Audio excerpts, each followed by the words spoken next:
เออบัดนี้เฮามาสืบต่อบึงวิชาในวิชาวิทยาศาสตร์ในสิ่งแวดล้อมวิธีสอนขั้นตอนที่สองอันใดจะเหมาะสมในการเรียนให้เด็กได้บทเรียนดีเนาะขั้นตอนที่สองเด้อเอาไปสังเกตมันนี่นะออกไป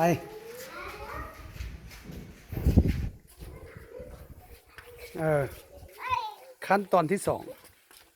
ในการสอนวิชาโล้มตัวขั้นตอนที่สองขั้นตอนที่หนึ่งเขาบึ้งไปแล้ววันนี้บึ้งไปขั้นตอนที่สองนี่อันนี้แม่น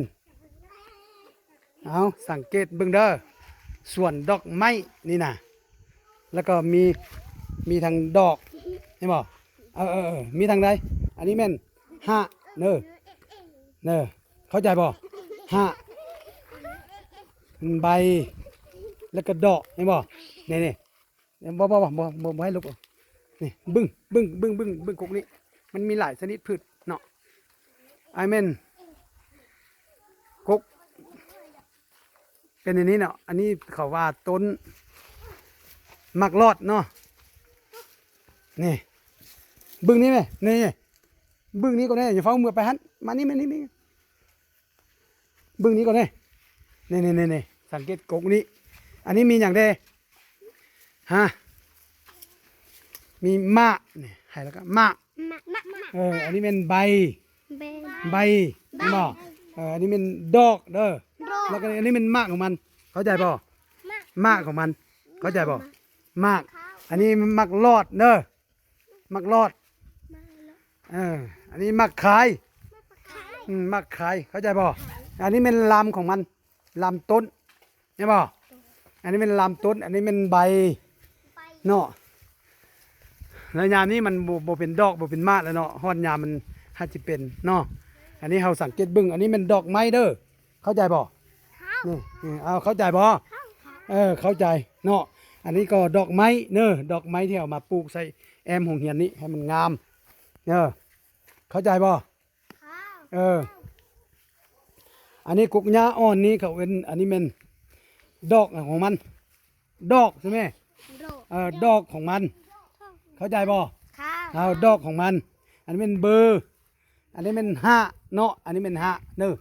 เป็นห้าเนอะอันนี้เป็นเขาไปบึ้งต่อสิ่งอื่นอยู่เนาะนี้อันนี้เป็นต้นหญ้าอ่อนเห็นป่ะต้นหญ้าอ่อนเข้าใจป่ะอันนี้ต้นหญ้าใช่ไหมต้นหญ้าเห็นป่ะต้นหญ้าให้ก่อนต้นโตมาให้ก่อนต้นโตต้นหญ้าเห็นป่ะมาค่อยนี่มาบึ้งนี้บึ้งธรรมศาสตร์อยู่เตอนี้อันนี้เม็ดกุ๊กนี่มักสีดามักสีดาเข้าใจบ่มักสีดามีทางชดเดมันก็เลยอันนี้ทางฮะแล้วก็กุ๊กมันอันนี้เป็นลำต้นอันนี้เป็นเบอร์ใบของมันเข้าใจบ่เอามาบึ้งนี้ไปต่อทางนี้ค่อยๆไปบึ้งเด้อบึ้งธรรมศาสตร์บึ้งอันการวิสาล้มตัวบทที่ 4วิธีสอนแบบที่ 2เนาะนายสมมงกรท่านสอนแบบที่ 1วันนี้เราสอนแบบที่ 2แล้วมี2 ชั่วโมงเด้ชั่วโมงสอนแบบที่ 2เป็นเรานำพานางเฮียนเฮ็ดเดี๋ยวนี้เนาะบึ้งบรรดาต้นไม้เนาะชนิดต่างๆเป็นต้นหญ้าบ่อันนี้เขาเอื้นกุ๊กไม้อันนี้เป็นมักว่าเข้าใจบ่มักว่าบัดนี้อันนี้เป็นกุ๊กของมันเป็นหะอยู่เตอะไม่บ่อันนี้เป็นลำต้นอันนี้นะลำต้นเข้าใจบ่แล้วก็เบอร์เนาะฮอดยำเป็นมะมันก็เป็นมะเข้าใจบ่แล้วมาบึ้งไปต่อ อันแม่นต้นหญ้าเด้อนี่บรรดานี่นะต้นหญ้านี่แม่นพืชหมดทุกชนิดนี่นะหลายแนวที่เราเห็นกับตา พวกหลานได้เห็นบ่เห็นบ่เห็นแล้วบ่เห็นแล้วเจ้าเห็นแล้วเนาะเอาอันนี้แม่นเขามาบึ้งนี้เลาะไปเลาะมานี่เนอะนี่อันนี้กุกมาเฮียนใหญ่เนาะอันนี้เป็นธรรมศาสตร์อยู่ธรรมศาสตร์ต้นพืชอยู่โรงเรียนเนาะอันนี้เป็นเดินบนที่พวกเขาได้ลิ้นกีฬาเนาะอันนี้มาบึ้งนี้ดอกกุหลาบนี่เนี่ยอันนี้เป็นดอกกุหลาบนี่มันมีทั้งลำต้นอันนี้เป็นใบอันนี้มันแดงนี่เป็นดอกเด้อดอกเข้าใจป่ะอันนี้เป็นดอกให้พวกหลานเข้าใจว่าอันนี้เป็นดอกทั้งดอกกับทั้งมะเนาะอยู่นำเดียวนี้เนาะเป็นอะไรเข้าใจป่ะเข้ามาบึ้งต่อไปบึ้งต่อไปอันนี้เขาเอื้นกกมักลินไม้เนาะนี่นะอันนี้ก็เป็นต้นไม้ธรรมชาติแต่พอเขามาปลูกเพื่อแอมโรงเรียนเพื่อให้มันงามเนาะกกนี้เขาเอื้นกกยัง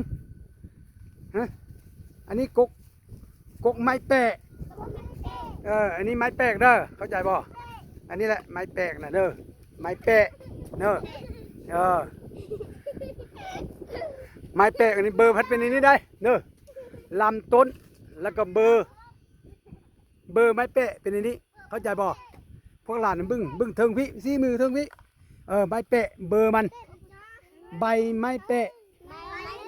เป็นอันนี้เข้าใจบ่อันเขาเห็นกับตานี้เด้อพวกหลานเด้อเนี่ยเลยเข้าใจบ่เข้าใจแล้วเขาไปต่อบึ้งบอนอื่นเนาะที่มันงามธรรมศาสตร์หุ่งเหียนนี่งามสุดได้เนาะเป็นเดินหญ้าอ่อนงามที่สุดเนาะทางแล้วผู้น้อยก็หลายคุณเนาะ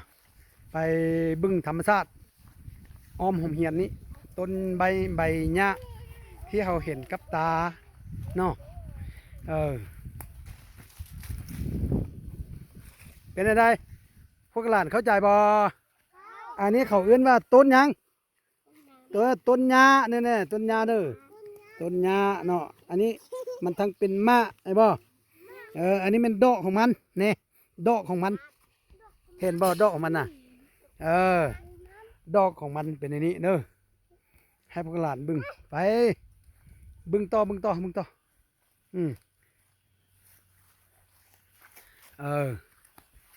ธรรมศาสตร์เป็นอันนี้เด้อโรงเรียนนี้น่ะเด้อให้หลายคนบึ้งนำเดียวบึ้งมาอยู่อ้อมโรงเรียนเฮานี่ปีนี้เฮาได้ถังป่าเกียงต้นไม้ใหญ่ห่มเย็นดีเด้ออันนี้แหละเป็นอันนี้เด้อไปทางหน้าเด้อนี่กุกมักว่าเห็นบ่นี่อันนี้แม่นางมากของมันมากเด้ออันนี้ก็เป็นมากอันนี้ก็ได้กุกก็เป็นมากเด้อเห็นบ่อันนี้กุกมักว่ามีลำต้นแล้วก็ใบแล้วก็มีมากเนาะเอาต่อไปนี่อันนี้เขาปลูกไว้แอมโรงเรียนแล้วก็เป็นห่มเย็นดีอันนี้ต้นมักส้มเขาเอื้นมักนาวเด้ออันนี้เอื้นต้นมักนาวเนาะต้นมักนาวให้นักเรียนเขาสังเกตอันนี้มันเบอร์ของมันเข้าใจป่ะใบใช่ไหมใบแล้วก็มากของมันยังบ่เป็นเนอะ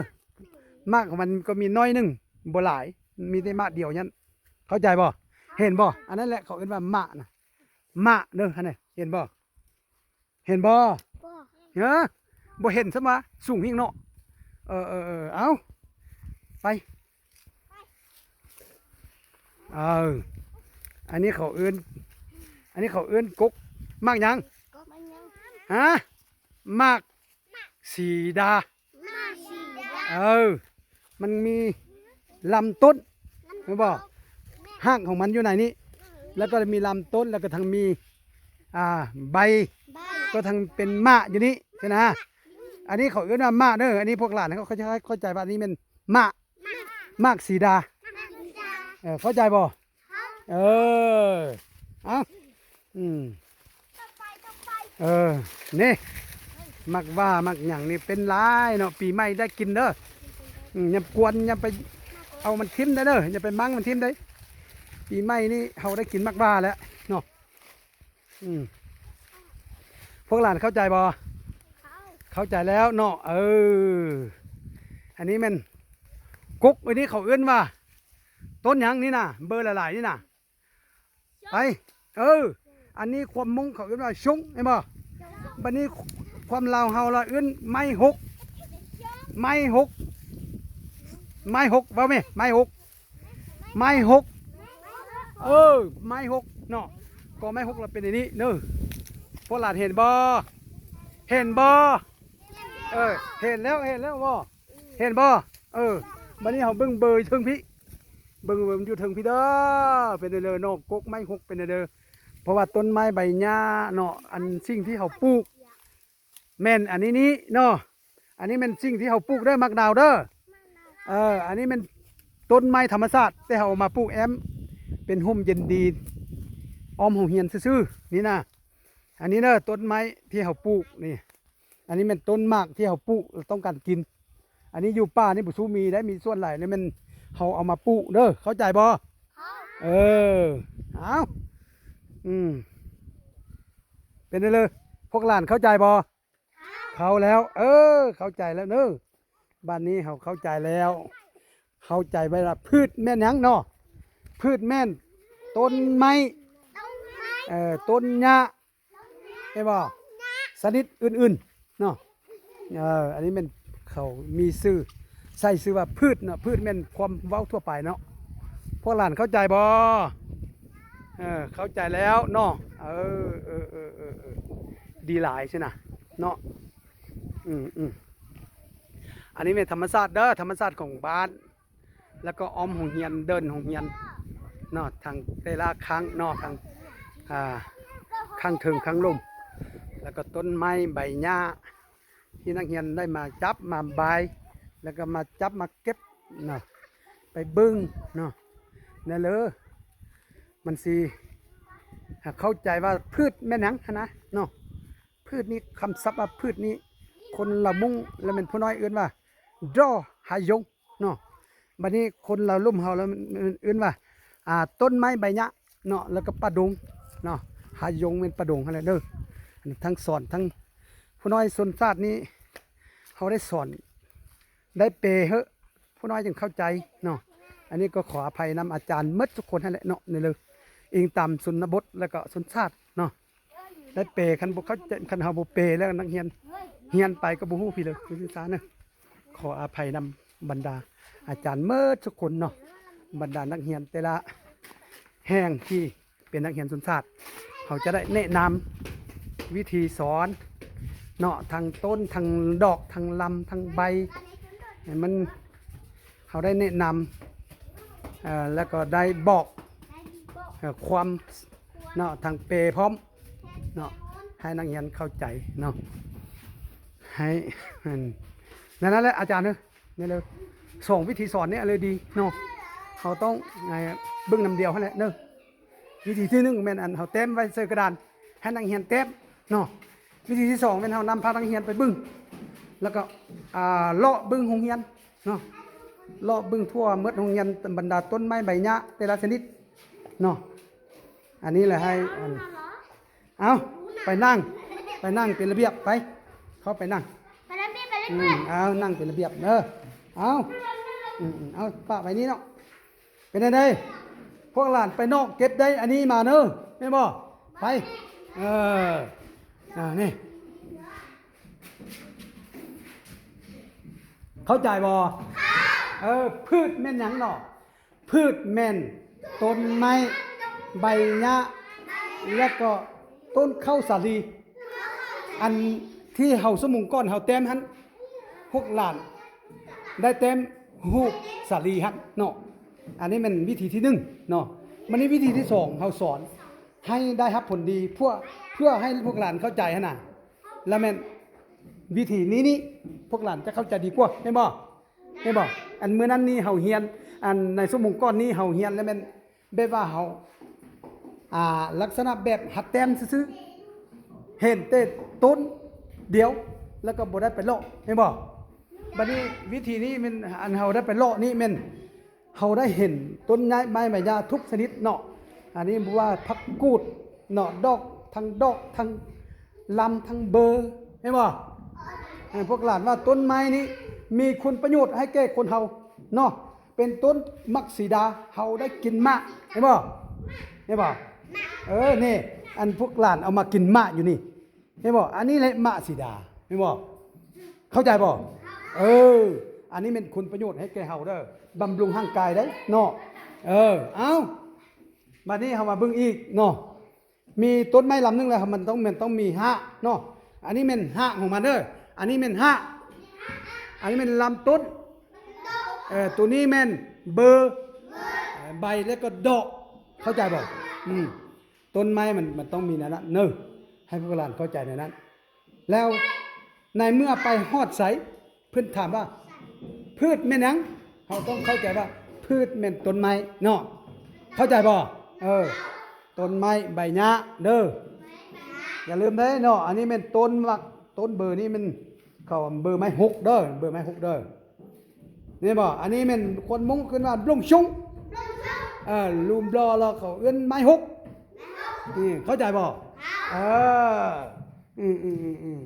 บัดนี้กกอันนี้นี่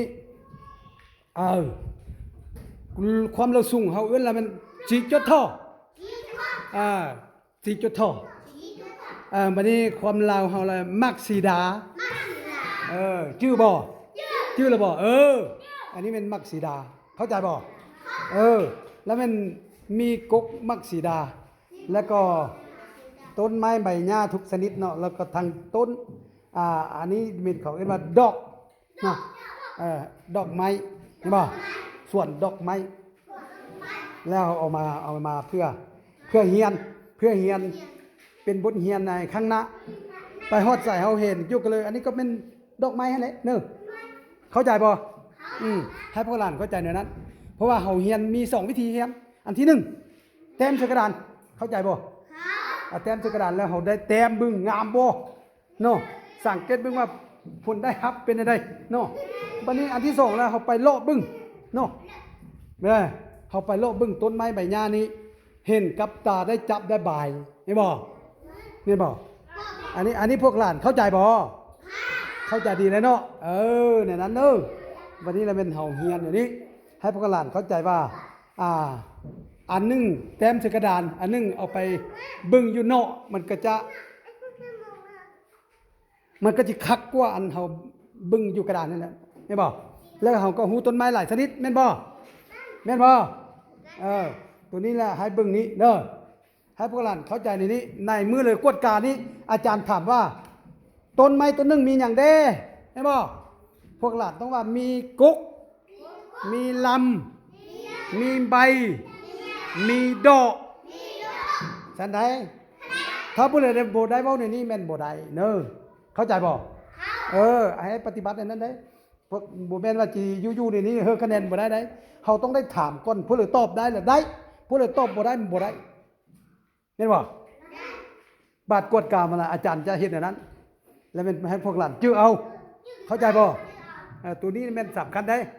เฮาได้เลาะไปเบิ่งมามันนี่แล้วต้นไม้ใบหญ้าทุกชนิดสิ่งที่เฮาปลูกเนาะเป็นต้นแม่นมากมะนาวมะเขือเห็นบ่หรือว่าข้าวสาลีอันนี้แม่นสิ่งที่เฮาปลูกเนาะบัดนี้ต้นไม้ใบหญ้าที่มันอยู่ป่ามีปะดุงใหญ่หั่นเห็นบ่แล้วก็ของธรรมชาติแม่นบ่ให้พวกหลานเข้าใจในนั้นเด้อเป็นไงเลยเข้าใจบ่เข้าใจแล้วให้ทุกคนปฏิบัติเด้อมื้อเรื่องกวดการนี้อาจารย์ถามหาต้นไม้ใบนึงนี่มันต้นไม้กกนึงมีหยังแน่ให้พวกหลานตอบว่ามีใบ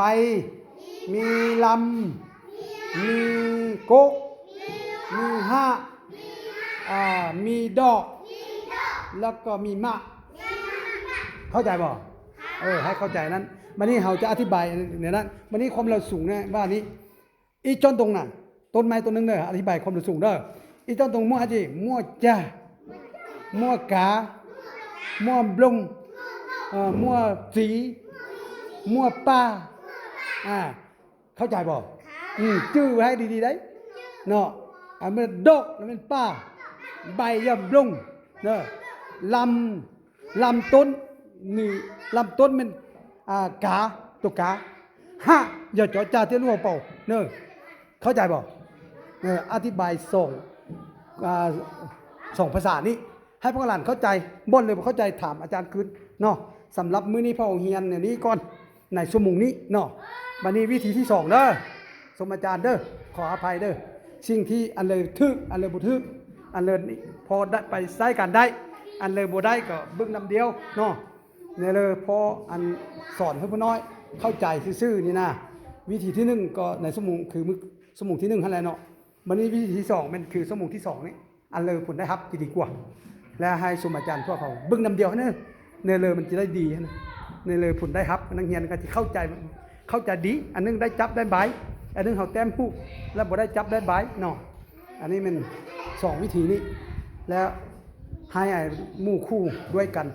นะแต่ละโรงเรียนให้เข้าใจเนาะแล้วก็วิธีสอนเนเลยมันจะเหมาะสมให้พวกเราพร้อมเอกภาพเนอะอาจารย์เนอะขออภัยนำเนอะ